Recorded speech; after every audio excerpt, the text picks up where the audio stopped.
Hello, my friends, and welcome to the Genealogy Gems Podcast. I'm Lisa Louise Cooke, and this is episode 309. Well, today I am delighted to welcome Chris Haley to the Genealogy Gems Podcast. He is a historian, a filmmaker, an author, and a public speaker whose work is dedicated to preserving and sharing stories from American history. And he is involved in research and education. He's the director for outreach at the Maryland State Archives. He leads the groundbreaking study of the legacy of slavery in Maryland, helping make countless historical records accessible to researchers and the public. He's also the co-director of the award-winning documentary Unmarked, host of the history podcast, The People's Recorder, and author of 7 books. Chris is also known as the nephew of Roots author Alex Haley, and he's a descendant of Kunta Kinte. And today, we're going to be talking about the enduring legacy of Roots and why it really continues to inspire family historians nearly 50 years later. And he's also going to tell us about the upcoming Kunta Kinte Heritage Tour that connects people with this remarkable history. Chris, I'd say welcome to the show, but I'm going to say welcome back to the show. It's been a while. True. It has been a while. I think it was the summer, and it could have been the early or late summer. Well, early summer of 2010, believe it or not. Yes. The Southern Genealogy Conference. The Jamboree, right? Jamboree, right. Yes. And it was outside. You were so kind to have me on outside in the tent, and you had a live broadcast where I was maybe the third guest, and I remember you were interviewing me, and at some point I even sang. So it might be out there somewhere. I don't know. It is still in YouTube. There's been hundreds of videos since, but it is, I'm sure, still on YouTube. That was so much fun. We had a lot of fun in that event. And it was a great chance to get to know you. And I was just taken by your enthusiasm. It's so contagious. Thank you. For family history and for stories. And I'm really excited to talk to you about this 50th anniversary of Roots. Mm-hmm. I can't believe it. I remember being in school, and Alex Haley came to, he was somewhere in Tacoma, Washington. Okay. And I still have the ticket stubs, and I went to hear him speak. And I still remember it to this day. I was so impressed. And of course, read the book, watched the series. A lot has happened since then. Were you amazed when you looked up one day and it was 50 years? I really was, Lisa. I'm part of it. And let me thank you again for having me on, because it is, I'm like, almost like old homes week, even though it's been 16 years, really. Oh, yeah. 16 years. Please regard the video, all of your listeners and viewers, to see how much we haven't changed. Yeah, that's right. Right. Just to affirm that. But how, even at that time, which I guess was only 35 years of Roots, because the anniversaries were just clicking in, and you do take it for granted because it's always out there. It's always spoken of. It's always regarded. And I think now, it was something that snuck up on me, because initially, I'd say it was 5 years ago. Initially, we had the 25th anniversary of the reveal of the Alex Haley Memorial, which is at City Dock in Annapolis. That happened in 1999. Speaking of songs by Prince, which I always do. And I remember watching, or just at my job at the Maryland State Archives, and just clicking on something on the computer, and maybe something came up about my uncle and about historical renovations. Perhaps it was renovations of different things. And I thought, that's right. We put that, or this group put together this memorial in 1999. Wow, that was the last century is when that was. And I was thinking, wait a minute, 1999. And I think it was probably just 2023 is what it was. And I thought, oh my gosh, next year is going to be the 25th anniversary of this memorial, which is considered one of the top 10 memorials, at least in Maryland, certainly in Annapolis itself. And I thought we should do something about it. And that's what reminded me, well, if it's the 25th anniversary of that, then it's probably approaching a big anniversary for the book itself. And that was even a reminder because the book was a belated gift to the nation on its 200th anniversary. Yes. So those are sort of the clues that sort of hit me, as you said, surprisingly, because in his dedication, Uncle Alex wrote that though Roots was not planned to take, I think he said 12 years, now that it has, it falls on the nation's anniversary. So I give it as a belated gift to the nation on this 200th anniversary. And that's another thing that we kept talking about, 250, 250, 250. Mm-hmm. And I was putting two and two together and remembered that the 250 would also be the 50th anniversary of Roots, the book. The miniseries' yes. 50th anniversary is next year because that came out in January 23rd, 1977. That's amazing. You know, there was a time when I don't think anybody on the planet hadn't heard of or even watched Roots. And it's weird because as we're getting older, there are generations of people who perhaps haven't read the book, haven't heard about it, or haven't seen the series, didn't grow up going, oh yeah, we all sat down and watched Roots together. Right. Are there ways how are people accessing, particularly I think the TV series is so accessible. Obviously the book is out there. Is it kind of odd to run across people who haven't? And where can people watch it today? Do you know? I mean, the thing that's most odd, and maybe it is, maybe it isn't. I mean, it's odd to me because I was always, as a theater enthusiast, theater and film, I was always looking at old movies, always reading biographies of older movie stars. So to me, it's surprising when anyone doesn't know what happened 25 years ago. It's more realization when I think of what's going on right now today, and I don't know who that actor is or who that star is or what music is really popular. That's more what I'm aware of. But now I feel like it's some of the younger people who are in their 20s or maybe in the late teens, and I'll say Alex Haley, and they haven't heard of him at all. They may have heard of Roots, but Alex Haley sometimes is not who they are familiar with. But Roots and or Kunta Kinte are names that they're familiar with. So that's part of what I'm coming to the realization that this is something that can be a reminder to our younger generation or two that this big book came out about the topic of enslavement and freedom seekers that was all new when it came out. It truly was, I sort of want to hesitate to say revelatory, but it was such an amazing event that book came out, followed within 6 months with a miniseries that was, I think at that time, the most watched television program of any in the history of television. So it is surprising because of that you wonder that people don't know about this, people don't remember that, because it's not shown every single year. Such as I remember growing up, The Wizard of Oz was shown every year. Yes. Gone with the Wind was shown every year. For a while there, I thought Roots was shown pretty frequently on BET or some channels, some other cable channels, but it hasn't been shown. It might be maybe 10 years or so. I think it was shown again when the last Roots program came out, which is the 2016 version, Roots Reimagined.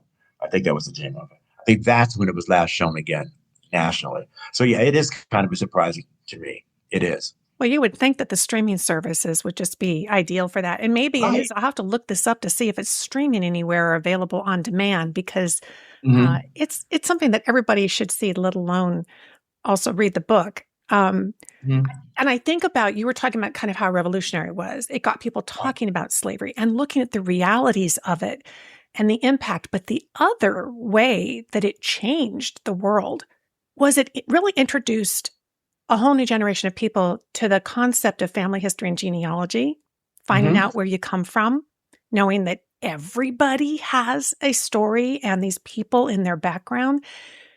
What do you think Alex Haley would think about how genealogy research has changed he was back in the you write letters and you go to the archives era. Right. This is something. It's funny that you say that. Is that, haha? It's funny. But recently, and I do mean recently, as in 2 weeks or so, I was looking through the archives records, and I don't remember why exactly I even did this. It was part of the urging of a colleague, because we were trying to find if there was any documentation of when Uncle Alex was at the Maryland State Archives, then called the Hall of Records, back in 1960s, because we had letters from him to Phoebe Jacobson, who was the head of research for head of reference services at that time. And she's the one who famously helped him find the Lord Ligonier card. And in looking in our records, we saw researchers log for 1960 to 1970. So we just thought, well, what the heck? And so we got it. And it's literally like one of those notepads you use in school, like a scholastic notepad. It has I guess you say the speckled black and white type design on the front, composition, name of school. That's what it was. And it said Searchers is what it said as far as the title of the book, Searchers. And opened it up, and it was from, I think it started in 1960, maybe July 1960, all the way to 1970. And I started from the back, flipped forward, and I finally got to one page, which literally was the only page that had green ink. The person had signed in green ink, and it said Alex Haley. Oh, wow. I think it was 1967. Oh, was it August? Maybe it was October. Now I don't remember the date. I took a picture of it. And it said, before this anger, searching genealogy. And so that was, I think, probably, if not the first, and probably would have been the first time he searched, because subsequent to that, he probably didn't need to sign it anymore. And I thought, that's amazing. I just thought, just overlooking that he would have signed the book just like everybody else. Yeah. Back in the Absolutely. 1950s. Another, at this point, historic document. And I don't know what he would think about now, where you go online and you put in your name and you have to subscribe and you have to have a password. And then you have the electronic tree that's in place, and you can perhaps put somebody's photograph there. You can put their dates there. I think he'd be fascinated. I think he'd love it. I think he'd love it. Ultimately, he would love that that's something that so many people can have access to without necessarily spending all the dollars he had to spend to travel from repository to repository to look at the different options of what records there are, and then to bore through them, which people still have to do today. Right. But it would take a very long time for you to send a letter. I'm saying that's a very long time. That's disparaging to the people who are working there, but a good amount of time before you would send a letter in, have an inquiry, and somebody would send you the results back. Right. Much less that they would send back the actual copy of whatever document you were seeking. So such a much longer period of time. Whereas here, you can go to ancestry.com, 123andMe, African Ancestry, and you could very likely find a copy of that entry, which is your ancestor's census record or birth record or death record or military record, and just have it to download that same day. Mm-hmm. I think he would love that. And it's very inspiring for those of us who love genealogy and family history, because I think it took it from being something that just only retired individuals who could do because they had the time and they had the interest, whereas so many of us younger persons were still out there, out there working, out there making a dollar or earning our bread, and we didn't have the time to sort of relax into nostalgia of our family and of what great grandma used to be like and what great granddad, when we used to go fishing. We were not in that realm of our lives.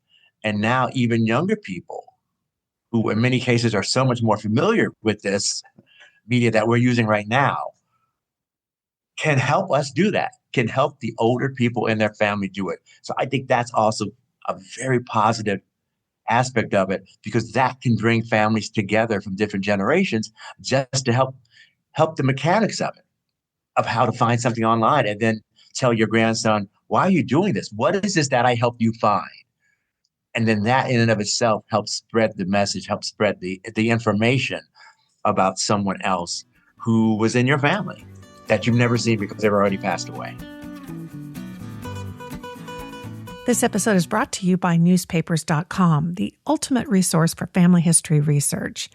If you've ever hit a brick wall tracing your family tree, newspapers.com is the tool that breaks it wide open. With billions of historical newspaper pages from across the country going back hundreds of years, you can find birth and death notices, wedding announcements, obituaries, immigration records, and stories about your ancestors you never even knew existed. Imagine reading a 1920s headline featuring your great-grandmother's name, or discovering that a long-lost relative was mentioned in a small-town paper clear across the country. Those moments happen on newspapers.com every single day. And the search tools make it surprisingly easy. Just type in a name, a place, a date, and start digging. It's not just data, it's your family's actual story, told in real time as history unfolded around them. Whether you're just starting your family tree or you've been researching for years, newspapers.com has something that will stop you in your tracks. Start uncovering your history today at newspapers.com/genealogy gems and enjoy 20% off your subscription. Go there now. It's newspapers.com/genealogy gems. This episode is also brought to you by archives.com, the trusted destination for anyone ready to explore the stories that shaped America. As our nation marks 250 years of history this July, there's never been a more meaningful time to discover where your family fits into that remarkable story. Archives.com gives you access to millions of historical records, birth and marriage certificates, census data, military records, Revolutionary War documents, and so much more. So you can uncover the rich, vibrant details that connect your family to the American journey. This easy-to-use platform welcomes both beginners and seasoned researchers, guiding you smoothly through vast collections that span the full sweep of American history. And behind that simple search interface, powerful technology works tirelessly to deliver accurate, meaningful results, helping you connect the dots and reveal the stories that have been waiting to be told for generations. Whether you're eager to find a patriot ancestor who helped forge this nation, confirm a cherished family tale, or simply trace your roots back through the centuries of American life, Archives.com offers an affordable and enjoyable way to add depth and color to your family's narrative. This America 250, don't let your history remain a mystery. Visit Archives.com today and start breathing new life into your family's past. Your story is just a few clicks away. That's archives.com. How much involvement was there within your family? Did everybody know that he was working on this? And when it was finished, what kind of impact did it have? Was it received across the board? Like everybody sat down and read it, or how did it impact your family? I think when it was going on, when the research was going on before it came out, before it was published and before the miniseries came out, certainly before the miniseries came out, for many, many years, Uncle Alex would come back, and we called him, I remind people, we called him Uncle Palmer there because Palmer was a family name. So he was only Uncle Palmer until Roots came out. And then everybody called him Alex Haley. And then we started following suit, because if we just say, well, Uncle Palmer this or Uncle Palmer or my brother Palmer, people wouldn't have understood what we were talking about. I mean, that's literally how we changed, because that's what, and perhaps because he was referring to himself as Alex Haley, he wasn't referring to himself as Palmer Haley. But he would come into the city. I was living in D.C. then, and he would at least once a year be doing a talk at the Library of Congress about this book that he was writing, which I know that at some point, I don't feel like it was at the beginning because I'm really, really young then. I'm talking single digits. I don't know when I realized it literally was about our family. Right. That might not have been till probably I was in high school or something, or maybe right before it came out. that it literally was about our family, because it was, I don't know when I realized, except for when the book came out, or maybe right before the book, that there was a person named Kunta Kinte who was going to be the main focus of this novel. There was an early article in something called the Sunday Star, the Evening Star in DC, that talked about the African. And on the cover of it was the Lord Ligonier ad.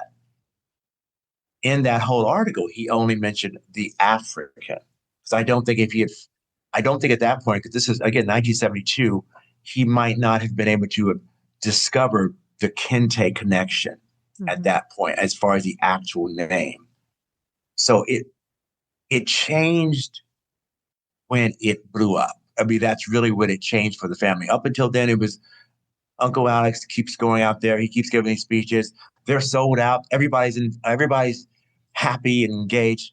But I truly believe, certainly in my mind, I thought, well, what would it be like to have a famous relative? Because I didn't think it was going to happen. Because it was year after year, he would come back, do this talk about this book that was coming out, and the book wouldn't come out. Then he would do it another year, and he'd do this talk, and the book wouldn't come out. And it was like this never-ending thing. And it's, after a while, it really seemed like this book isn't going to come out. If it does come out, it won't be really big, because and I don't know if I was that astute to think this, the window of opportunity would probably have passed. So I think the expectations were nowhere near as large as the reality was. That's because how could anybody? I think he has 7 statues now. I mean, nobody can predict that. I mean, really, nobody can predict that. And certainly after it happened, which I guess is the crux of your question, after it happened, it was really an awareness of that. This is about our family. And now everybody knows about this story about our family, and to try to be on top of it, or try to be aware of it, try to be conscious of it, because now people are going to ask you, well, did you do this? Did you do your genealogy? Did your father hold you up in the air? All these different things, which were never anything that even slightly drifted through your brain or drifted through your daily routine to consider. But after that book came out, and certainly after the miniseries came out, it really was about not only what this meant to us personally, but what it meant to people outside of us, people who weren't our family, who didn't even know us, but what they felt it meant to them. And so in that sense, what you meant to them, because your family is making them feel the motivation to search for their own family roots. Yeah, it was quite an immense switch from January 22nd to January 23rd to January 24th. Because January 23rd is when it aired. And after that, the next day is when all of a sudden everybody's seen it. And the perception is just different, because you're related to this person, you're related to that story. Tell me all about it. Yes. And of course, you don't know all about it because you haven't known about it before. Oh, that's amazing. And I just think it's so amazing. One, that he did it, that he finished the book at all. So many of us who do family history research, that's the struggle of your whole lifetime. And trying to make the choices about what comes in and what goes out. Chris, I know that you're the author of several books. What's been the focus of your writing through your career? Well, the focus of my writing that I published or have published are poetry collections. And they are, I was told by one of the persons who reviewed me, is that it's not so much poetry as poemoirs, which is that it's poetry that's also memoir-like, because they're very based on experiences that you have lived through, or at least that's how they present themselves.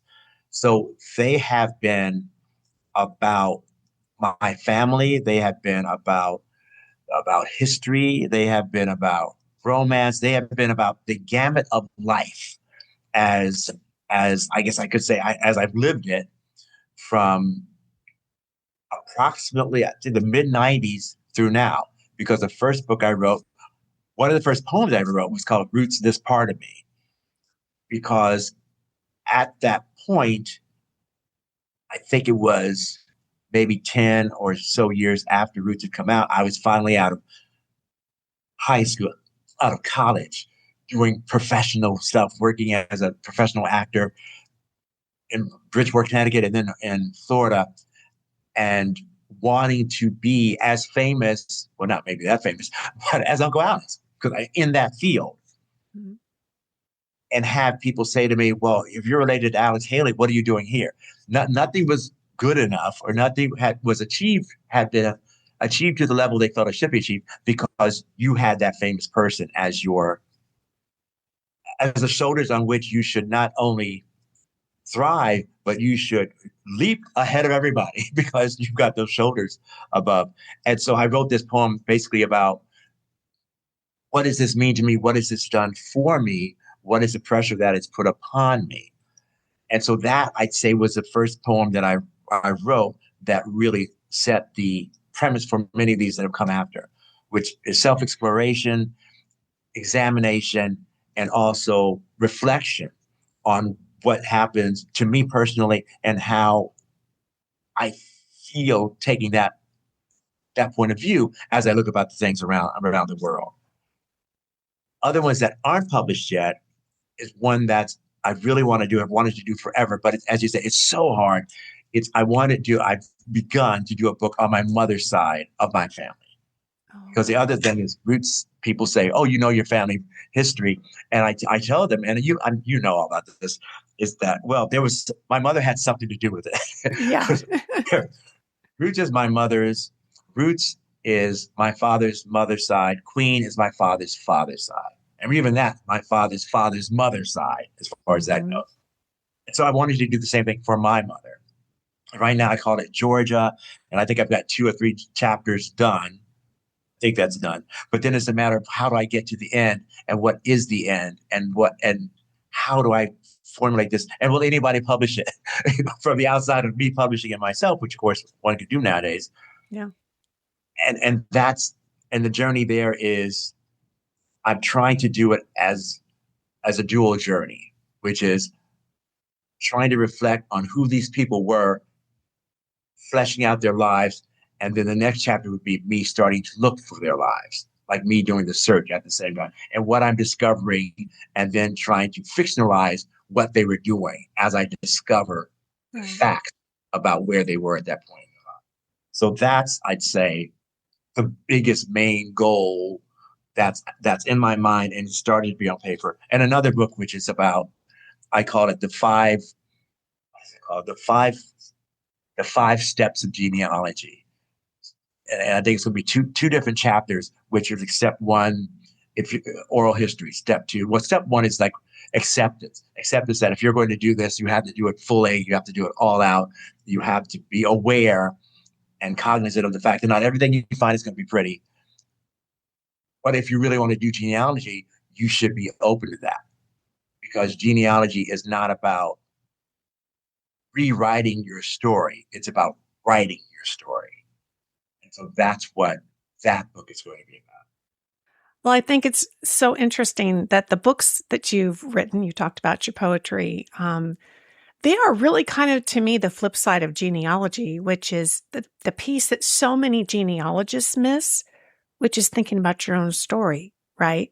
And putting that down on paper, conveying that in whatever format works for you. In your case, poetry, which I think is phenomenal, to express what your life has been like. And, you're really describing, I can't even imagine what it would be like to have such a famous relative and the expectations and all of the things that come along with that. But I think that the impact that he's had, and the fact that you've been able to find your way and find that niche that's yours alone and personal is wonderful. We'll have some links to some of the books that you're talking about in our description for this. I wanted to shift a little bit to this upcoming event, which I just think is phenomenal. It's the Kunta Kinte Heritage Tour. Mhm. Tell us a little bit about that, the background. Now, this I know is what the first time, this is like a 50th anniversary Mhm. celebration, but this is not the only thing that's ever gone on. Tell us more about how this is all coming together. Sure, sure. It began, the thinking of this began with some community organizers who had worked with the Banneker Douglas Tubman Museum in Annapolis, Maryland. There had been reaching out between myself and the museum about, well, what are you guys doing? What is the family doing about the 50th anniversary for Roots?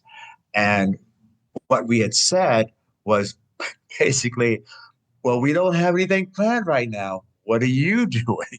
And then we started searching, literally just going online to see if other things are being planned nationally, internationally, whatever, about the anniversary of Roots, because surely people know that this is the 50th anniversary. And what we found is that not many entities did seem to know or did seem to recognize that it was the 50th anniversary. And once it was shared with them, then it was, oh, we have to do something. We have to do something because that's amazing. It's 50 years. I think along the lines of what you said earlier, it was hard to believe it's been 50 years because I think those of us who are really into the genealogical realm mindset don't consider it to be that long ago. No. I think we still consider it being so vital and so vibrant and so integral to what we're doing and what we're trying to pursue. That it was 50 years ago is just it was shocking. So within that, the main organizer, I'd say, was Nicole Brooks, who had an exhibit organizer, artist, who had worked with the Banneker Douglas Tubman Museum before. She got in touch with the museum, and also a Cynthia Gillen, who is the president of the Kunta Kinte Heritage Festivals, which is the annual festival that's held in Annapolis to celebrate African culture and family and history and fellowship of genealogy and family history for all backgrounds, got together and started visualizing a tour that would be, at this point, would be produced in August of this year to approximately commemorate and emulate Kunta Kinte's path from, and I mean actual physical path, from his arrival in Annapolis through Fredericksburg, Virginia, through Spotsylvania County to the Waller Plantation where he was ultimately sold and lived the rest of his life. So within these 3 days, there's going to be libations at the city dock, which is where my uncle's memorial is, which is him reading a book to 3 kids of different nationalities. There's going to be a panel later on, which I'm going to be a part of. And also my cousin Bill, one of Alex's grandsons, is going to be a part of it. Some other, I think, local members and other persons within the genealogical or African Black history mindset. And I think entertainment as well. The next day, going to Fredericksburg by bus, or people can drive there too, but by bus, there will be,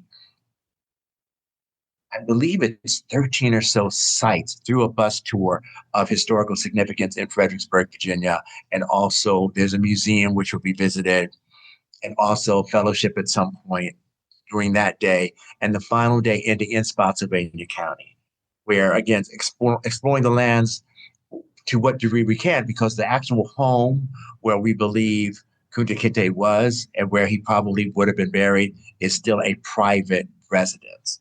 So we can't actually knock on the door. Hey, we're all here. Can we come inside? Can we just trounce on you? We're trying to find something. Yeah. So, but that will be the last day. And so that's August, I think it's August 7th, 8th, and 9th. It's a Friday, Saturday, and Sunday. Because August 17th, I think, was the actual date when the book Roots came out in 1976. So we wanted to get it out there very timely in preparation for a celebration of the actual day that the book came out. And later on in California, I believe it's not confirmed, at least as far as I remember, that there's going to be a reading of parts of Roots at a theater. My cousin Bryn and Ann will be holding, I think, the weekend of the 17th, so maybe the 16th, 17th, and 18th in California. And there might be other things too, but those are the two that I know of for sure right now. And since I have gray hair, I might be forgetting something. I think it's a fantastic idea. I mean, always fascinating to put boots on the ground and really, walk and see and just get people engaged in a way like that. Today's episode is sponsored by MyHeritage, a global discovery platform enjoyed by 110 million people worldwide. MyHeritage has it all and offers a full-service experience that bridges your past, present, and future. The MyHeritage DNA Kit reveals your ethnic origins, and it finds your new relatives based on shared DNA. It's popular all over the world, and their constantly growing DNA database means that more matches to new relatives are just around the corner. You're going to receive a percentage breakdown of your ethnic origins for 42 supported regions and weekly email updates as new DNA matches are found. It's also the leading DNA service for anyone with European origins. So make the most of your DNA results with a MyHeritage subscription and access advanced tools for genetic genealogy, like the theory of family relativity, autoclusters, shared ancestral places, and a lot more. Order your kit today at myheritage.com/DNA.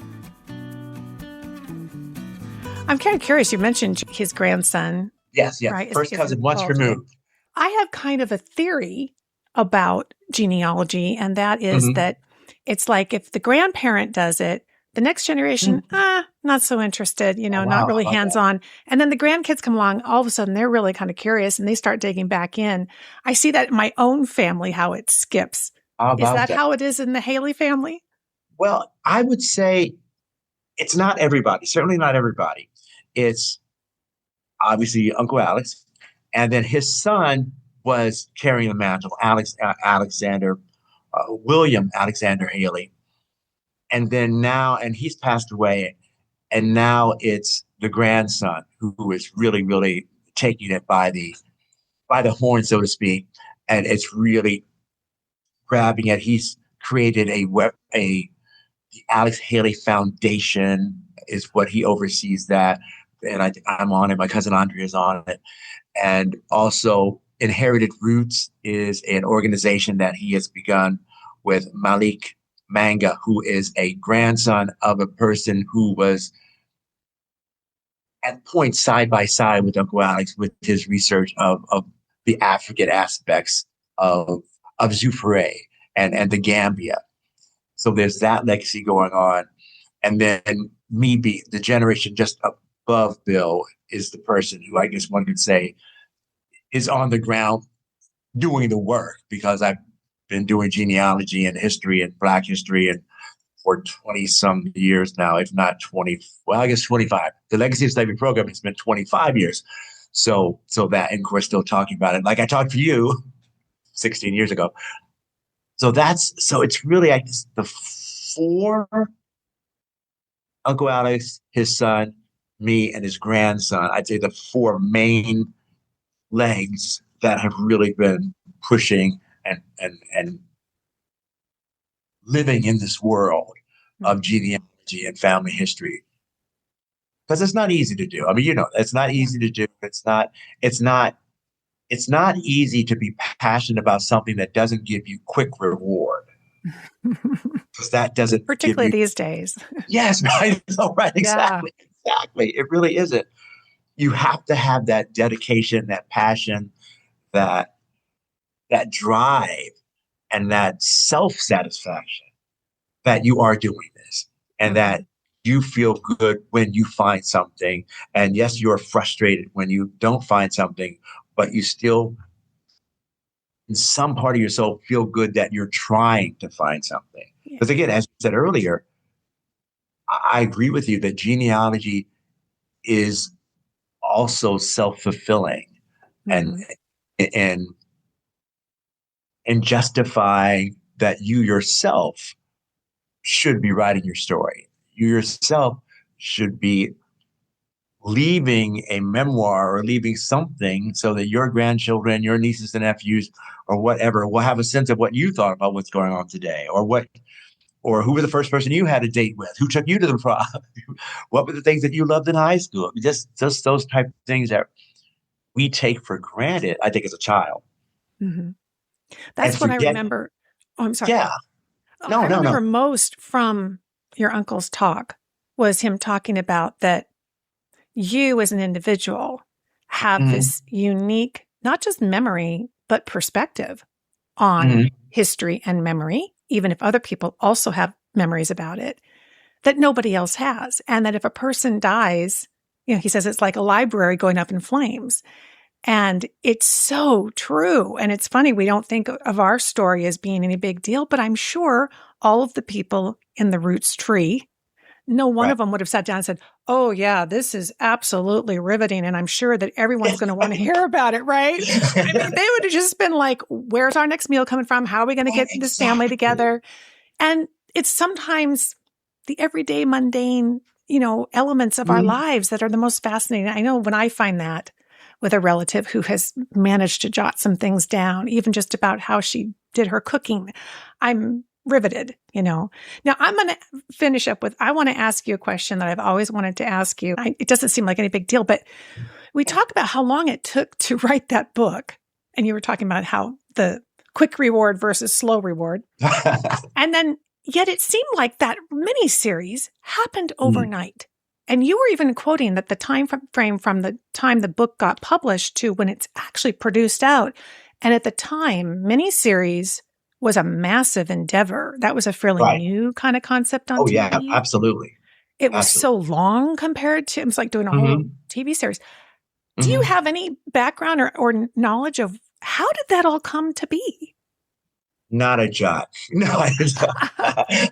I mean, no, I have, it's like really what I have, and I remind people of this too, well, remind them or tell them, outside of what has been written about it, I was also a very, very, very, very, very, very young person who was of the same mindset that I've tried to, I guess, shared with you earlier, is that I'm concerned about the play I was in. I'm concerned about memorizing my lines. I'm concerned about my homework. I'm concerned about, well, who am I going to take to the prom this year? I'm concerned about, am I finishing my homework so that my parents will be happy with me? And also concerned about the dreams of being a star, the dreams of being a big singer, the dreams of being a big actor, and not really focused on this thing, this possibility that, again, has been, it sounds crazy to say this when realizing what it meant, has been floated in my family for years. Your Uncle Alex is writing a book, or your Uncle Palmer is writing a book, and people are going to hear him talk year after year after year, and the book is coming out. Oh, it is? Oh, wow. Oh, and they're making a miniseries. They're making a miniseries? Why are they making a miniseries about this book that hasn't even come out yet? So it really is. People weren't talking about it a whole lot, decades later, as far as how that changed everything. Or I feel like at that point it was probably because I can't be definitive that he knew a lot of people because he had worked for Playboy and high-level individuals. He had written for Reader's Digest prior to that. So he had developed contacts with people who were in high places, so to speak. Also, as my cousin Bill has said, as we all know, Uncle Alex is a great storyteller. So whenever he would share something about the story, it would be riveting. And it would be something that would grab people to the point where they would just sit in their seats and probably start imagining what this would be like and how this tale could unfold. So I would think that with the powers, with the people that he knew, and with this power of the storytelling that was second nature to him in his blood, and that very gentle Tennessee drawl, that those people who were of the mindset of what's the next property that we can put out there that we can turn into a television program probably were intrigued about the possibility of what this could do. Because the other They would story have is that, spotted that. Yeah, they would have spotted that compelling story. oh my gosh. Oh my gosh. And such a unique story, something It had was. never been told before, really, that I can think of. Generational, and about at that point, it was very unusual, if not unheard of, to truly have a predominantly Black cast. It was very mixed. I mean, even as my saying predominantly Black, maybe to have a predominantly leading Black cast, but it was very mixed. It was very mixed with white and Black, and many stars of TV were in it. Yeah. Asner, and I'm trying to think of the first time, Robert Reed from the Brady Bunch. I mean, there were some major people in there who were already seen through America and every other TV show that's out there. So I think that's part of what was programmed to draw America into it. But it's the story that kept them in it. In those 8 days, don't know for sure, but the 8 days was that if this doesn't work, we'll get it up and out really quickly. We won't have to suffer for week after week after week. 8 days in a row, boom. And little did they know that 8 days was probably the best thing they did, because it allowed that energy and the momentum to become addictive. Oh, yeah. Absolutely. I think that makes him, now we kind of wrap up, it makes him really a role model, not just as a genealogist, but as a storyteller. I always tell my audience, if you start trying to tell the story, somebody finally in your family is interested and you're reciting names and dates and census records and everything, you're going to lose them in 10 seconds. We, as genealogists and family historians, really have to learn the art of storytelling as well if we want it to endure and we want it to be shared. Certainly, Alex Haley's work has endured. Tell us, as we wrap up, where can we see your work? What are you up to these days? Well, ChrisHaleySpeaks.com is my website. My dear friend Chris Stenson is a working actor, and he is one who keeps up my website. I have not been that great in giving him the stuff to keep it up with. But primarily, there's the podcast, which is the People's Recorder. I am the host and narrator of that podcast. So wherever you get your podcast, you can listen and or watch that, because I feel like it's also on YouTube. And that is about the Federal Writers Project, from where I see a byproduct of FDR's New Deal, based in the 1930s. Within the Federal Writers Project, many different individuals got jobs, such as Zora Neale Hurston, such as Richard Wright, Saul Bellow, I believe, to go out and interview people around the country in different states to get their stories. Literally to get, what are you doing in New York? What are you doing in New Jersey? What are you doing in Georgia? What are you doing in South Carolina? And then they would become guidebooks. And those guidebooks would be sold within the state, but to other states. So people in California might know what you're doing in New York, and people in New York might know what you're doing in Texas, and people in Texas might know what you're doing in South Carolina. And that was in the 1930s. And so I am the narrator for that. I'm very happy. We were nominated for an Ambie Award, which is a big deal in the podcast world, and also a Silver Signal Award is out there too.